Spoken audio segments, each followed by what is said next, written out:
Waalaikumsalam warahmatullahi wabarakatuh. Selamat siang Bapak Ibu. Siang.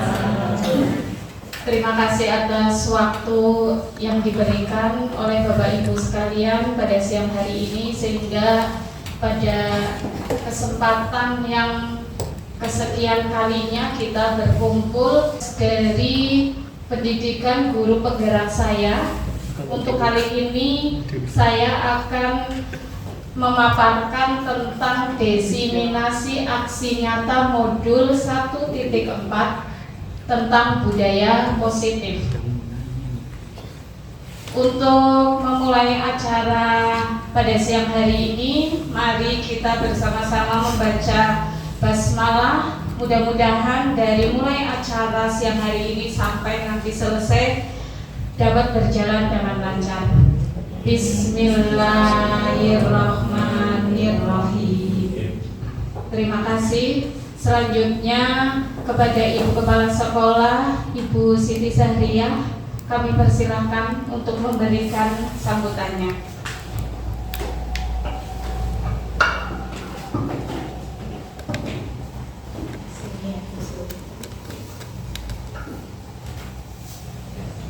Bismillahirrahmanirrahim. Assalamualaikum warahmatullahi wabarakatuh. Alhamdulillahirabbil alamin.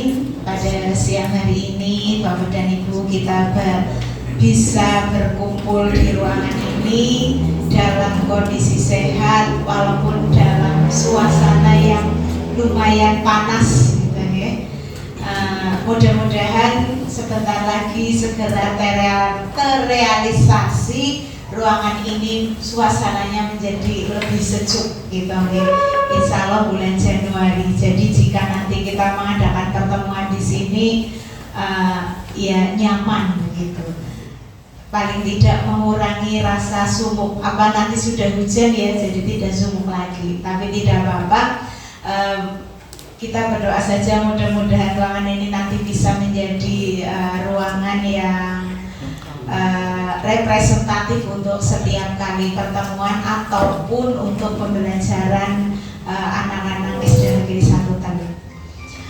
Bapak dan Ibu, hari ini kita berada di ruangan ini dalam rangka mendukung kegiatan dari calon guru penggerak SD Negeri 1 Teluk, teman kita Ibu Sumirah, yang kali ini mendapatkan tugas untuk mendiseminasi aksi nyata khususnya di modul 1.4 tentang budaya positif. Sudah siap kan teman-teman? Untuk menerima materi, untuk menerima sesuatu yang positif. Namanya saja budaya positif. Ini tentunya kita harus siap menerima agar kita senantiasa berkembang, apalagi ini untuk hal yang positif. Bapak dan Ibu, teman-teman semua, untuk bisa menjadi guru yang berkembang terus, memang ada beberapa hal yang harus kita tanamkan dalam diri kita. Kemarin ada satu psikolog dari Purwokerto yang menyampaikan bahwa agar kita ini bisa menjadi pribadi yang berkembang dengan baik, maka kita itu harus bisa menanamkan pada diri kita satu rasa bangga. Bangga itu perlu loh Bapak dan Ibu, agar kita itu memiliki rasa percaya diri pada diri kita sendiri. Tuh nih, bisa menumbuhkan rasa percaya diri bahwa kita itu bangga terhadap diri kita, bangga terhadap profesi kita, namun jangan berlebihan, karena kalau berlebihan nanti akan muncul kesombongan.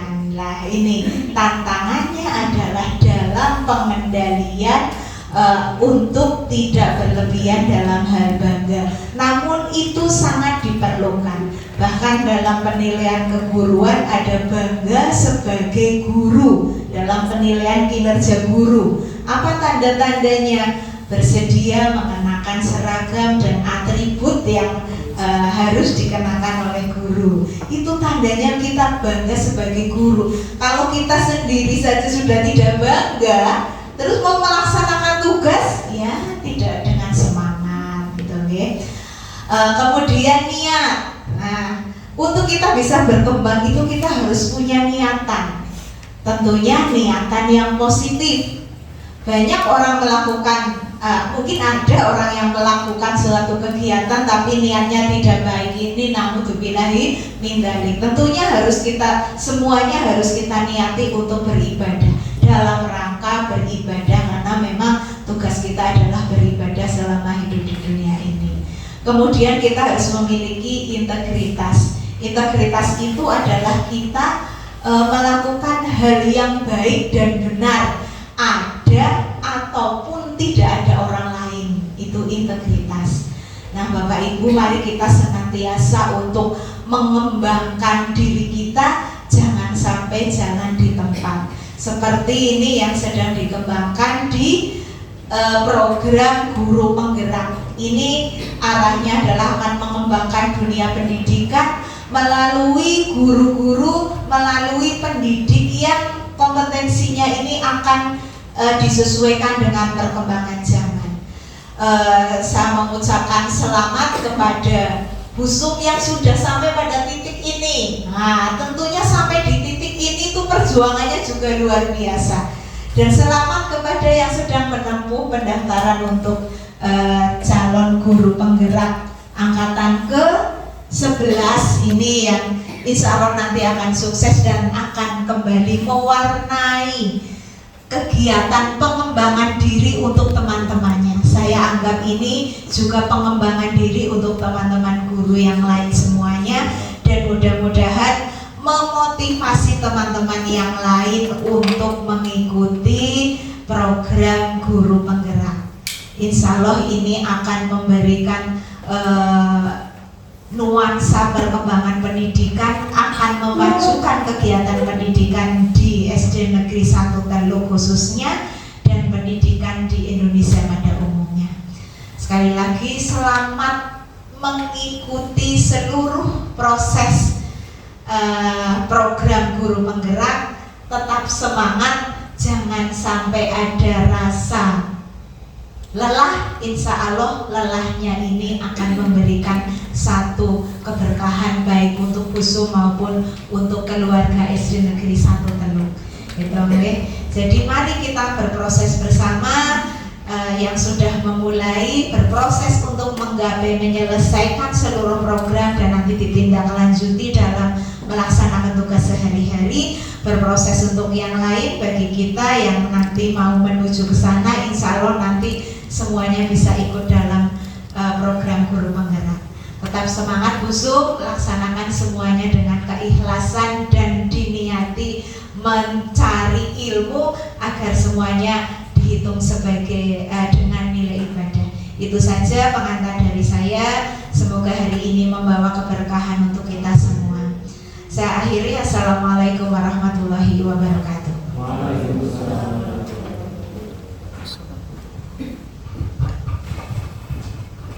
Terima kasih kepada Bu Siti Sadria yang telah memberikan motivasi kepada saya dan kepada rekan teman-teman semua. Selanjutnya, sebelum saya memaparkan materinya, monggo Bapak Ibu berdiri, mohon Pak Dika. Kita ice breaking dulu supaya tidak tegang di suasananya. Kita relaxkan badan kita.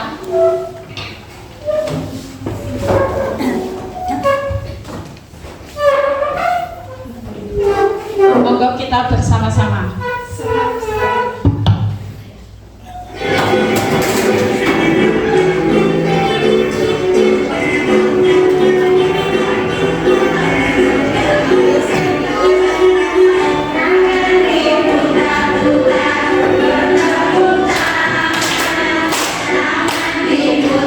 Putra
Terima kasih Bapak Ibu, lumayan berkeringat ya dengan suasana panas, terus bergerak seperti tadi.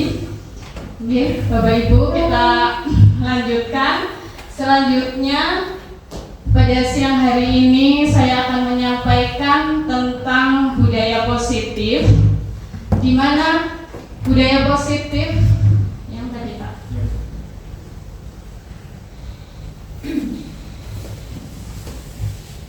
Di dalam materi budaya positif ini terdiri dari disiplin positif dan nilai-nilai kebajikan universal. Mengapa adanya di kalangan pendidikan itu mengadakan diseminasi budaya positif? Karena diharapkan untuk sekolah-sekolah di Indonesia mengalami perubahan berupa perubahan paradigma belajar. Jika kita pelajari, ada sebuah teori kontrol yang dinyatakan oleh Dr. William Glasser, yaitu yang pertama, ilusi guru mengontrol murid.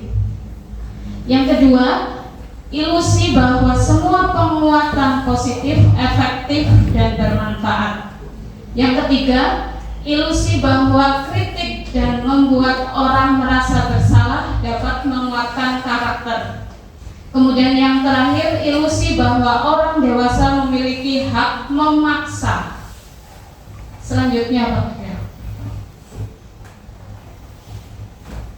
Bagaimana seseorang bisa berubah dari paradigma stimulus respon kepada pendekatan teori kontrol yang dinyatakan Stephen R.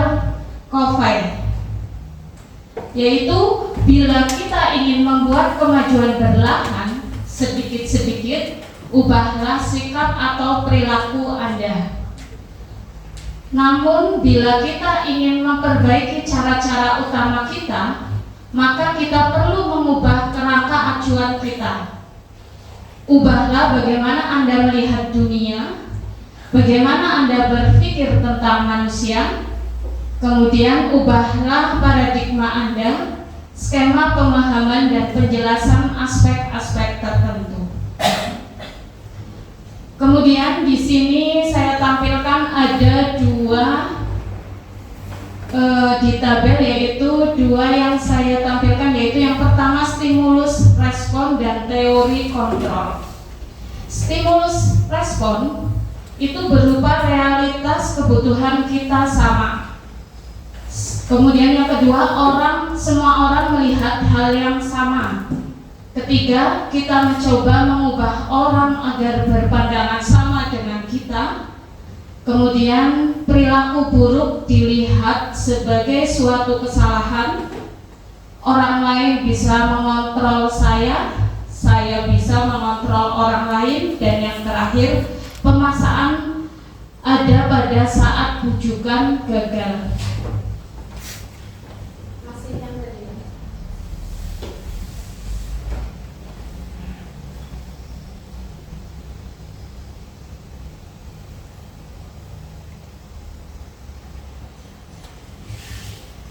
Kemudian jika kita pelajari tentang teori kontrol, itu berupa realitas kebutuhan kita berbeda. Setiap orang memiliki gambaran berbeda. Kita berusaha memahami pandangan orang lain tentang dunia. Semua perilaku memiliki tujuan. Hanya Anda yang bisa mengontrol diri Anda. Anda tidak bisa mengontrol orang lain. Kolaborasi dan konsensus menciptakan pilihan-pilihan baru.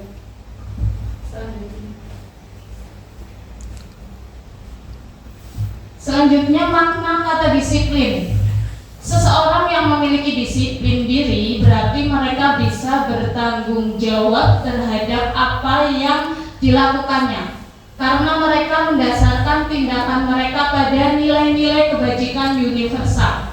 Dalam hal ini, Ki Hajar menyatakan pertanggungjawaban atau verantwoord diligence itulah selalu menjadi sisihnya hak atau kewajiban dari seseorang yang pegang kekuasaan atau pimpinan dalam umumnya. Adapun artinya tidak lain ialah orang tadi harus mempertanggungjawabkan dirinya serta tertibnya laku diri dari segala hak dan kewajibannya. Ki Hajar Dewantara, Pemikiran, Konsepsi, Keteladanan, Sikap Merdeka, cetakan kelima.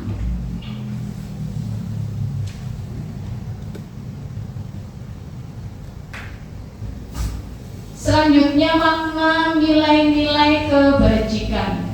Nilai-nilai kebajikan adalah sifat-sifat positif manusia yang merupakan tujuan mulia yang ingin dicapai setiap individu. Seperti yang telah dikemukakan oleh Dr. William Glasser pada teori kontrol pada tahun 1984, menyatakan bahwa setiap perbuatan memiliki suatu tujuan. Kemudian Diane Gosen pada tahun 1998 mengemukakan bahwa dengan mengaitkan nilai-nilai kebajikan yang diyakini seseorang, maka motivasi intrinsiknya akan terbangun, sehingga menggerakkan motivasi dari dalam untuk dapat mencapai tujuan mulia yang diinginkan.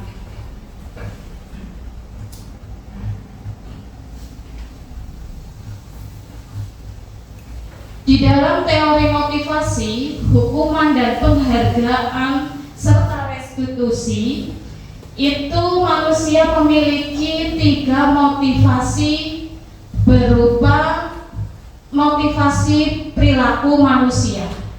Yang pertama, untuk menghindari ketidaknyamanan atau hukuman. Yang kedua, untuk mendapatkan imbalan atau penghargaan dari orang lain. 3, untuk menjadi orang yang mereka inginkan dan menghargai diri sendiri dengan nilai-nilai yang mereka percaya.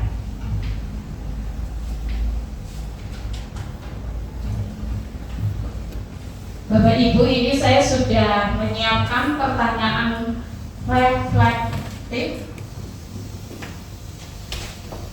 Coba kita bareng-bareng pelajari pertanyaan berikut.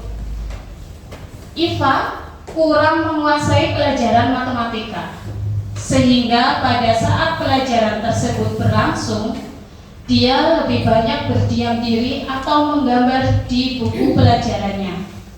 Pada saat guru matematikanya, Pak Seno, menanyakan pertanyaan, Iva menjadi gugup dan tak sengaja menjatuhkan tasnya dari kursi, serta tiba-tiba menjadi gagap pada saat berupaya menjawab.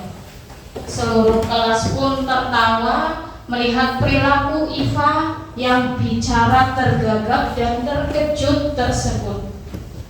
Pak Seno pada saat itu membiarkan teman-teman Iva menertawakan Iva yang tergagap dan malu luar biasa, dan malahan minta Iva untuk maju ke depan dan berdiri di depan kelas sambil menunjuk hidungnya karena tidak bisa menjawab pertanyaan Pak Seno.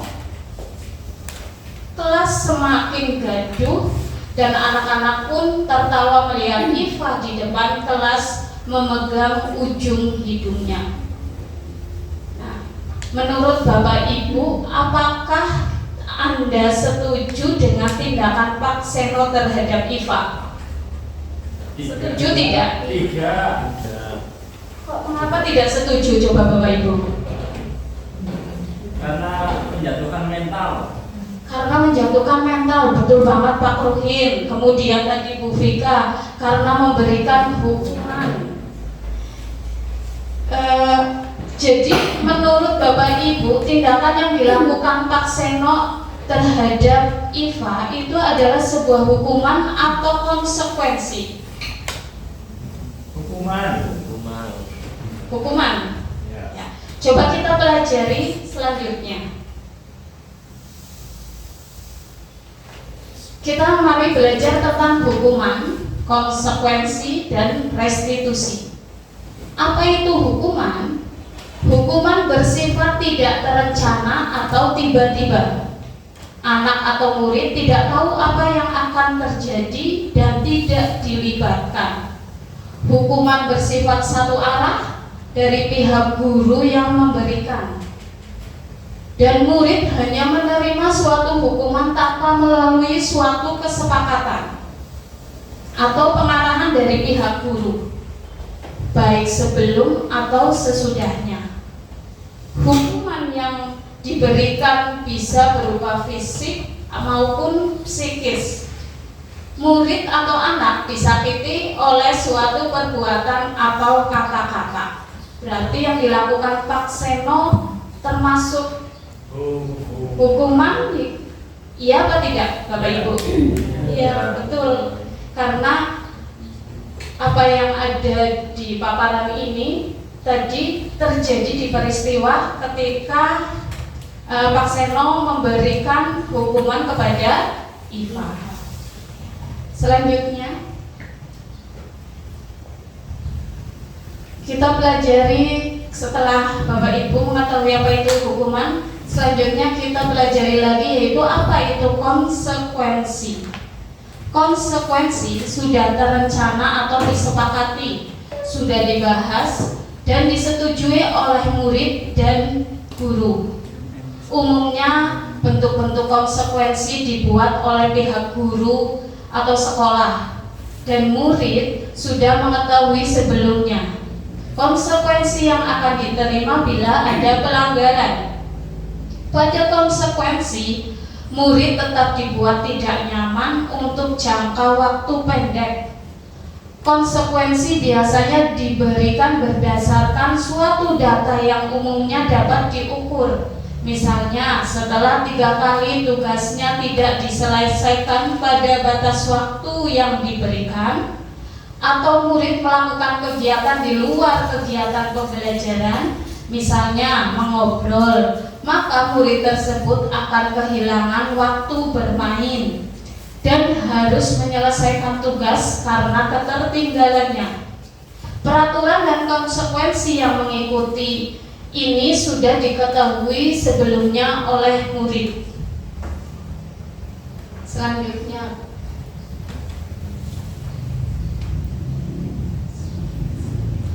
apa itu restitusi? Restitusi adalah proses menciptakan kondisi bagi murid untuk memperbaiki kesalahan mereka, sehingga mereka bisa kembali pada kelompok mereka dengan karakter yang lebih kuat. Itu menurut Gosem pada tahun 2004. Selanjutnya, restitusi juga merupakan proses kolaborasi yang mengajarkan murid untuk mencari solusi untuk masalah mereka dan membantu murid berpikir tentang orang seperti apa yang mereka inginkan dan bagaimana mereka harus memperlakukan orang lain supaya mereka bisa memperbaiki kesalahan yang pernah dilakukan.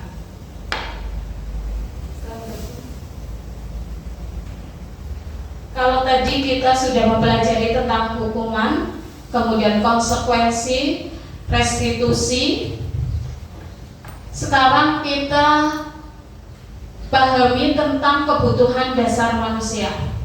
Pada dasarnya, manusia itu memiliki kebutuhan dasar 5. Jadi kalau kelima kebutuhan dasar ini tidak kita penuhi atau tidak terpenuhi, otomatis hidup kita akan terasa ada yang kurang. Lantas apa saja 5 kebutuhan dasar manusia itu? Yaitu yang pertama, kebutuhan untuk bertahan hidup atau survival. Yang kedua, kasih sayang dan rasa diterima atau love and belonging. Yang ketiga, kesenangan, fun. Keempat, kebebasan, yaitu freedom. Kemudian yang terakhir, penguasaan atau power.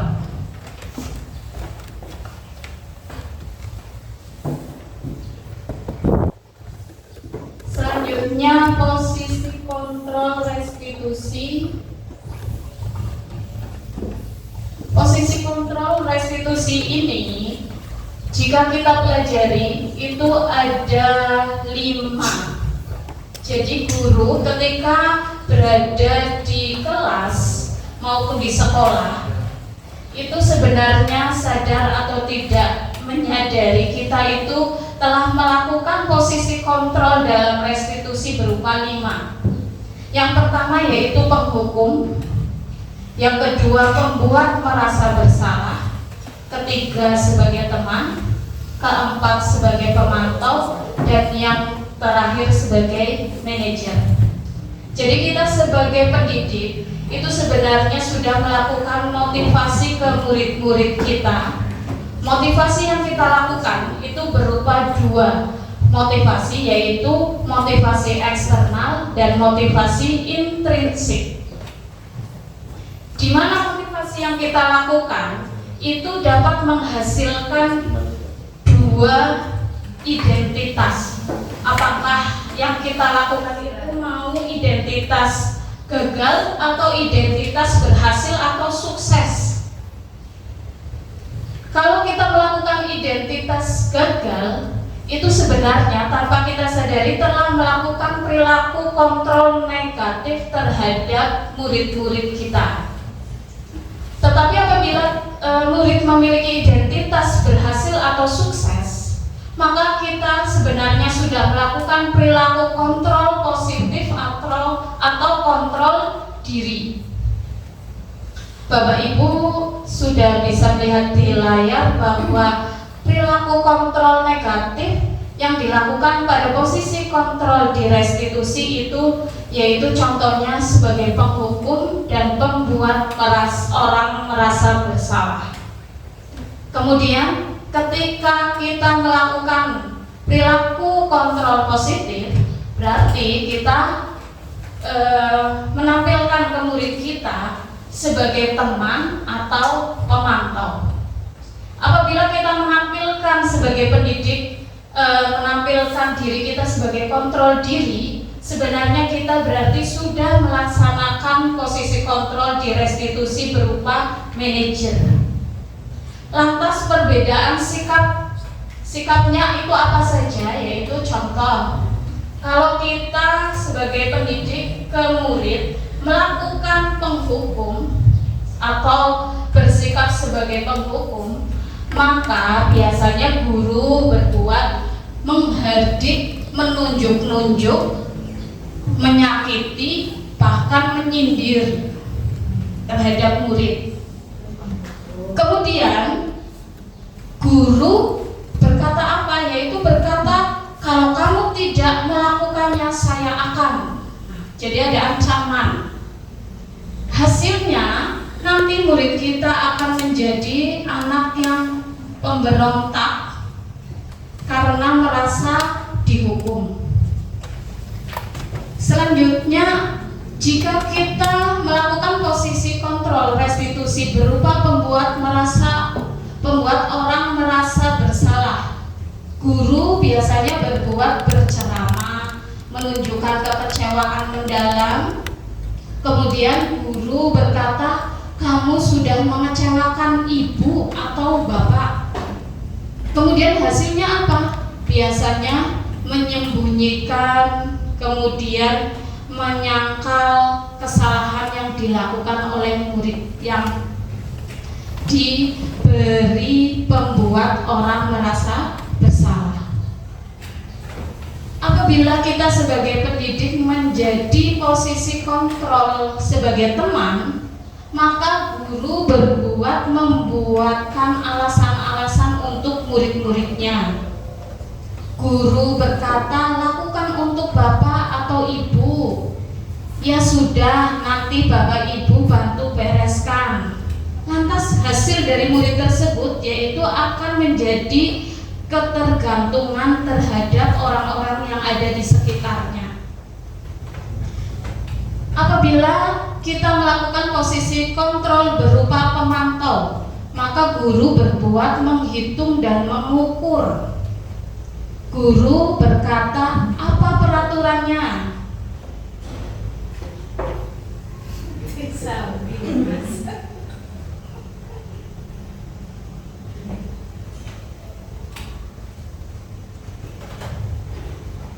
konsekuensinya atau sanksinya. Apa yang telah kamu lakukan, apa yang terjadi sekarang. Maka murid kita akan memiliki pribadi atau menghasilkan atau menyesuaikan terhadap apa yang kita inginkan. Kemudian yang terakhir, apabila kita posisi kontrol yang kita lakukan adalah sebagai manajer, biasanya guru itu berbuat mengajukan pertanyaan-pertanyaan kepada murid. Guru berkata, apa yang kita yakini, apa yang kamu yakini hal tersebut. Kalau kamu meyakini, kamu memperbaikinya. Kalau kami memperbaikinya, jadi kira-kira hal tersebut akan menggambarkan apa tentang dirimu. Kemudian hasilnya apa? Maka murid-murid tersebut akan saling menguatkan. Jadi lebih percaya diri. Selanjutnya.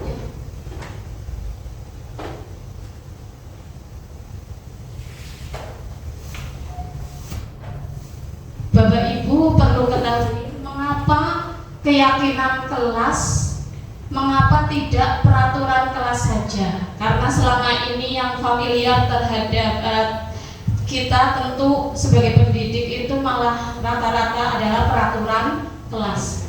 Tetapi yang diharapkan sekarang adalah keyakinan kelas.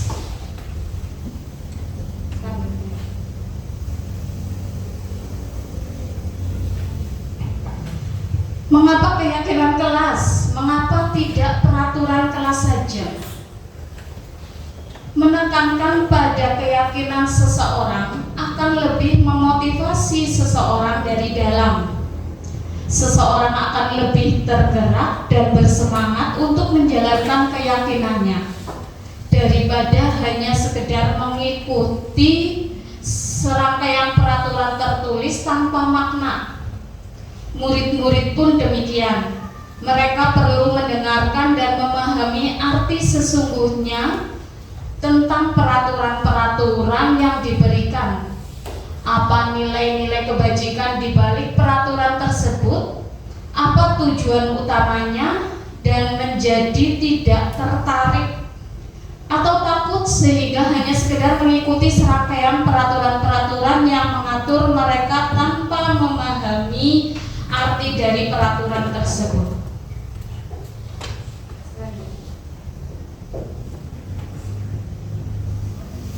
Ini saya berikan contoh keyakinan kelas. Contoh keyakinan kelas di kelas 1, contohnya yaitu 1. Setiap anggota kelas perlu belajar. 2. Setiap anggota kelas perlu senang. Setiap anggota kelas perlu melakukan tugas. Setiap anggota kelas perlu saling menghargai. Setiap anggota kelas perlu merasa aman. Kemudian contoh lain saya contohkan keyakinan kelas di kelas 5, yaitu 1. Selalu bersikap positif. 2. Senantiasa menjadi diri terbaik. 3. Percaya dan mengamati orang lain serta barang miliknya. 4. Berkomitmen terhadap setiap tugas. Terakhir, senantiasa membantu. Ini adalah contoh keyakinan kelas. Selanjutnya, segitiga restitusi. Segitiga restitusi adalah suatu proses dialog yang dijalankan oleh guru atau orang tua agar dapat menghasilkan murid yang mandiri dan bertanggung jawab. Selanjutnya Pak.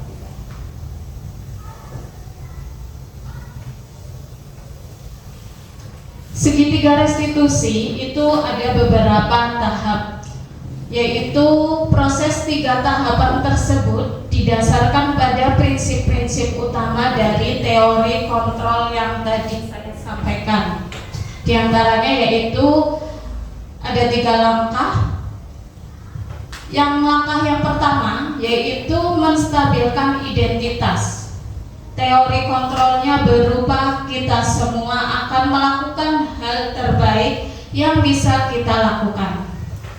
Selanjutnya langkah yang kedua yaitu validasi tindakan yang salah. Teori kontrolnya berupa semua perilaku memiliki alasan. Yang ketiga, langkah menanyakan keyakinan. Teori kontrolnya berupa kita semua memiliki motivasi internal.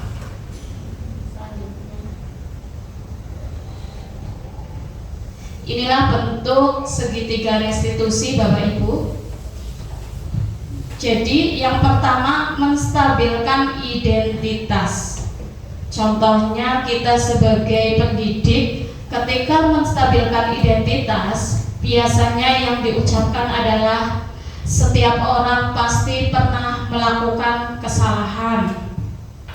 Kamu bukan satu-satunya yang pernah melakukan kesalahan.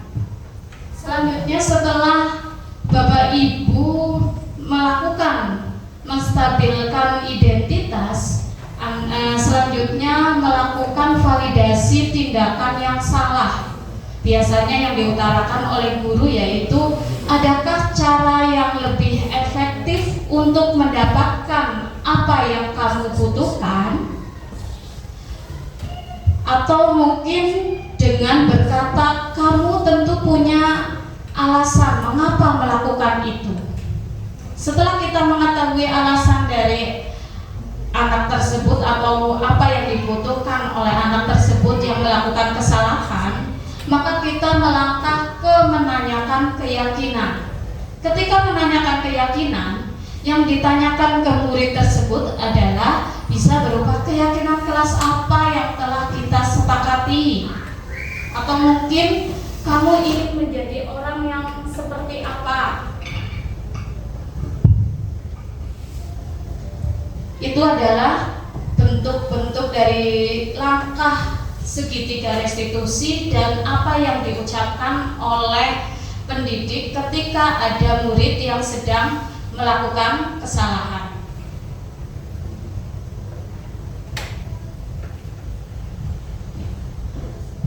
Demikian dari saya tentang budaya positif. Jadi Bapak Ibu, saya kira sudah paham ya apa yang disebut dengan budaya positif. Kalau saya melihat lebih terlihat itu kalau di pondok ya, contohnya itu kan budaya positifnya sudah sangat bagus. Karena kelebihan pendidikan di pondok tentu saja mereka memiliki keleluasaan yang sangat banyak dalam mendidik murid-murid, karena anak-anak di pondok itu 24 jam mereka bisa dikontrol oleh guru-gurunya. Sedangkan kita itu hanya bisa mengontrol murid-murid kita, kemudian kita bisa memberikan pengarahan terhadap murid-murid kita hanya ketika berada di sekolah. Sementara ketika di sekolah kadang sudah terbentuk, kembali ke rumah orang tuanya kadang yang kurang bisa mengontrol dari anak-anak, posisi lingkungannya, kemudian pergaulannya. Nah, itu yang merupakan tantangan bagi kita semua. Ya Bapak Ibu, saya kira setelah saya memaparkan seperti ini untuk menghilangkan kejenuhan dan ngantuk, kita ice breaking lagi dulu.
bagaimana setelah ice breaking? Kayaknya sudah rasanya lebih bisa konsentrasi lagi nih Bapak Ibu.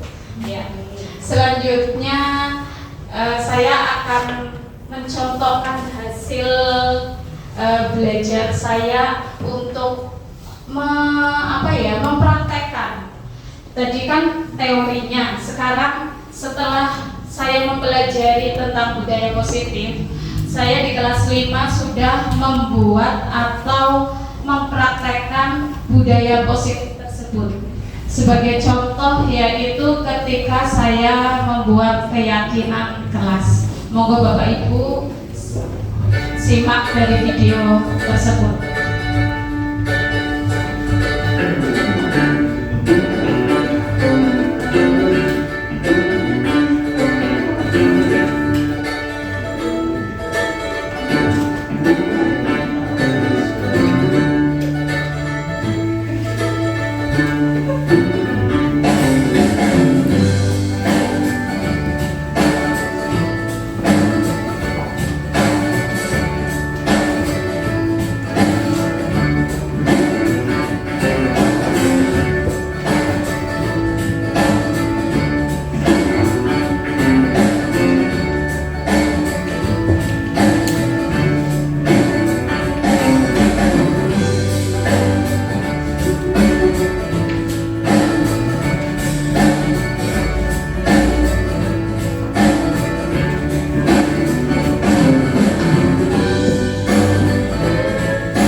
membuat keyakinan kelas, sehingga ketika saya melaksanakan kesepakatan keyakinan kelas tersebut, saya merasakan benar-benar ada perubahan di kelas saya.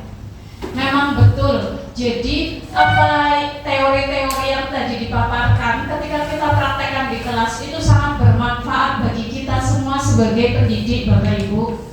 Jadi ketika ada siswa saya yang melakukan sebuah kesalahan, saya tinggal menegur mereka.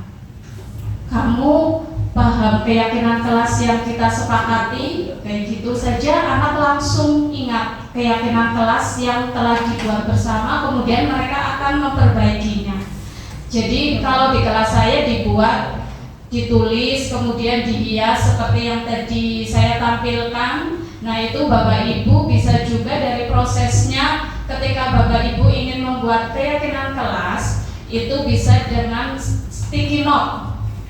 Itu anak-anak terutama di kelas bawah biasanya kalau misal masih malu-malu untuk berpendapat, kalau di kelas atas kan masih bisa pancing untuk lebih percaya diri sehingga bisa dengan langsung ditanyakan. Tapi kalau di kelas bawah mungkin masih malu, itu bisa dengan kertas sticky note itu dituliskan kemudian ditempel, lantas nanti guru memilih mana yang kira-kira bisa disepakati tersebut. Selanjutnya setelah Bapak Ibu melihat tadi proses dari pembuatan keyakinan di kelas saya juga telah melakukan tindakan berupa segitiga restitusi. Ini hanya sebagai contoh, mungkin ketika ada siswa melakukan pelanggaran, maka tindakannya harus seperti apa? Kita saksikan bersama.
senang sekali belajar segitiga restitusi. Terima kasih Bu Guru. Perkenalkan, nama saya Ria. Saya terjemahkan ruang ganda melalui keyakinan jelas berupa menghormati teman. Dan jika saya diizinkan ini, saya akan bersikap sabar dan melaporkan kepada ibu. Saya senang sekali belajar segitiga restitusi sehingga dapat mengetahui cara memperbaiki kesalahan. Terima kasih Bu Guru.